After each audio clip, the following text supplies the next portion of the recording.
Bismillahirrahmanirrahim. Assalamualaikum warahmatullahi wabarakatuh. Pada hari ini Sabtu 11 Juli 2026, Bapak Jaksa Agung telah menerima pengunduran diri Bapak Febri Adriansyah dari jabatannya sebagai Jaksa Agung Muda Tindak Pidana Khusus.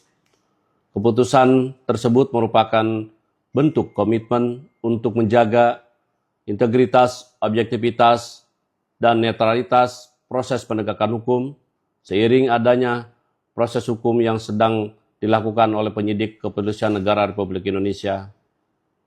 Kejaksaan Agung menghormati keputusan tersebut dan memastikan seluruh tugas, fungsi, serta penanganan perkara di lingkungan Jaksa Agung Muda Tindak Pidana Khusus dapat berjalan dengan normal dan sesuai dengan mekanisme yang berlaku.